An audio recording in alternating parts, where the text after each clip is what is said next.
Hello, Potato, and welcome to part 3 of our build of LEGO Kit 10273, the Fairground Collection Haunted House. As you can probably tell from the changes on the table since part 2, Halloween is rapidly approaching on my side of the screen, so I do need to step it up and get this finished. And I figured there'll be about, counting this video, 3 more parts. We're going to do bags 9, 10, 11, and 12 in this part, and then we'll do 13, 14, 15, and 16 in another, and then finally 17 and 18 in part 5, and then we'll take a good look at it, try it out, and go put it in the Halloween Village. There is a spot there waiting specifically for it. And yeah, this is part of the Fairground collection. I am not going to use it as part of the Fairground collection, 1, because I haven't set that display up in 2 years, and 2, because it's a nice little Halloween set from the outside. And in a display, all you're going to see is the outside. So we'll just, we'll go with that. But yeah, parts 1 through 8, we have built basically the interior of the majority of the building itself. We've got our little ride operators. We've got one customer who seems to be wearing the sweater from Knives Out. We've got this lovely organ, which I just wish I had a Victor Geist figure to put at it. We've got obelisks and everything in here. All these little things have stories, which is kind of cool. And I don't know if I mentioned it in an earlier video or not, but I just noticed in the front of the manual, there's a picture of Mr. Von Baron himself. Or I guess probably Baron Von Baron, huh? Does it say? Samuel Von Baron. But that's kind of cool. I don't know if I noticed that before. If I did, if I said anything about it. I mean, it's actually the designers of the kit. But it's nice to see them like in character and see, you know, Von Baron as an actual person. And of course, yeah, you can buy the little battery pack or the motor pack and power this so it runs automatically. But I'm probably not going to do that because I'm probably never going to run it as a ride. And so what is the other cool thing? Oh, the other cool thing was the doors here. Remember how to do, oh, here we go. Yeah, the doors very spookily open and close on their own. Lovely.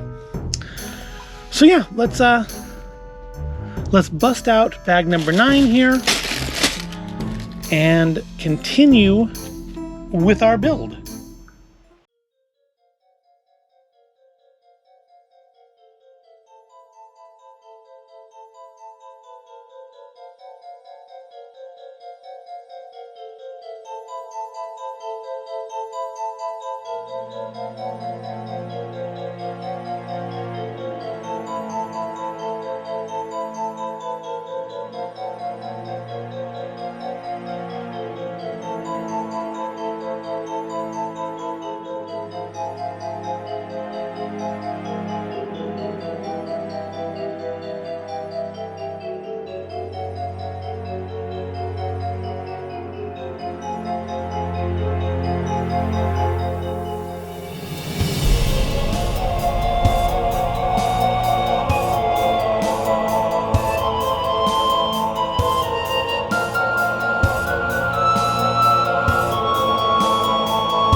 All right, so that's another 4 bags down. As you can see, we've built basically the roof for half of the building over here on this side. We've got the rest of our chimney, got this interesting little dormer piece here that doesn't really flush properly. I don't know if the camera catches that. Either I've put it together improperly, which is entirely possible, or just doesn't quite come flush to the rest of the roof, which, I mean, from a straight-on view, you can't tell, but, I mean, I know it's there. So, yeah, that's that.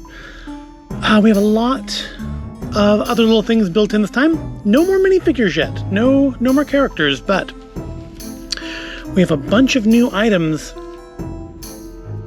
that have descriptions. Let's go through all of them now. So, starting here, we have the Space of Sphinx. The very first Egyptian item that the Baron stole, the entire manor was built around it. I do actually like the way this is built into the wall here. They've used the slanted pieces there to kind of make it look flush. You know, in a way the dormer on the outside it doesn't. But I like the way they fit this in here. Is it problematic? I'm going to say no, because the whole theme of this is stolen artifacts. So it's basically meant to be appropriated. Moving on, we have right here, this is apparently the escape plan. Von Baron lined the face of the Sphinx with dynamite just in case any curses came along with it. So I guess the intent was this is supposed to be able to blow up this. Why you put that detail into a park ride, I don't know, because I mean, the guests aren't really going to see this, or indeed any of this. I mean, maybe a little bit of it from downstairs, but I'm thinking this stuff's not super visible to the rider, because even the window doesn't quite line up. I guess you can see this as you rocket past it. Also, if you notice over here in the video, because it's kind of small, we do have the camera, so you can, I guess, stop here on your way out and buy your souvenir picture. Yeah, this little camera right there, which when closed should line up about with the window to catch guests as they fall past it. Where's the next item? We have more sights to show you here. You know, if I were smart, I'd have marked all the pages, but I'm not. Here we go. Got a bunch on this page. All right. So, this here is the Golden Dingus.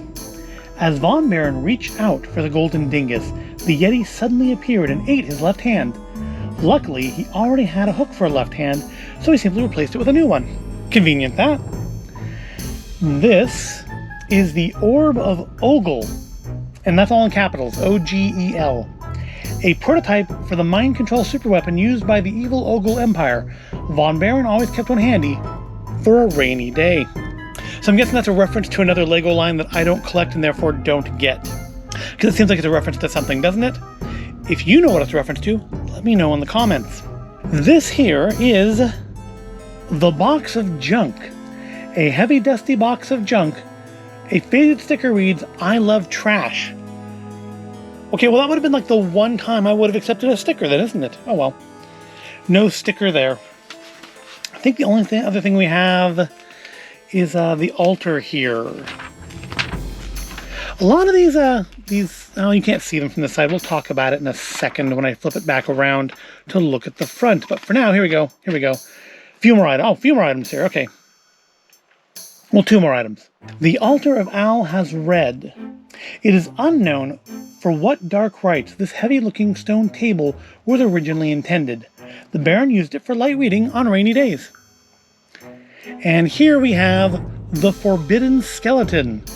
Some say Sam Sinister's car exploded while running from the law, leaving only his skeleton and a top hat behind. Some say there was once a third twin butler. No one knows for sure. So he is a dead version of these guys. So that's nice. I didn't realize they actually are meant to be twins. So that's, well, I guess triplets. And yet that's all the items we've put together this time. Yeah, we're definitely past the halfway point here. And here's the part I was actually going to mention, is these pieces where they're the 1x1x1 bricks and the studs, which there's a lot of them in this set. Easily probably 300 pieces of this are these 2 piece types.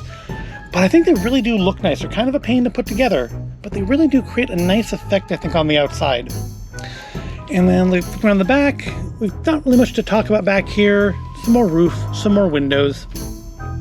It's all coming along very nicely. I still really don't see how this is going to work, but I'm guessing when we get towards the end, we'll put in some more mechanical bits that'll make it all make sense. But that'll finish off this video. We're over halfway through now. We have 12 bags done, I believe. Yeah, 12 bags done. So we'll do 4 more in the next video, and then the last 2, and then we'll make it all work. Hopefully make it all work. Hopefully I'm putting it together properly. It would really stink if there's something like down here that I put together wrong and not noticed, and have to take all of this back apart to fix after we finish bag 18. So hopefully that's not what I've done. Yeah, we'll stop it here. I hope you found this all interesting and entertaining. I've done something a little different with the camera this time, so hopefully that works out well. If not, well, I guess we'll go back and do something else in the next part. And I do thank you for watching it. Please remember to like and subscribe and ring the little bell icon. And I will see you momentarily for you up here in part 4. Should be right around here if I line the box up properly.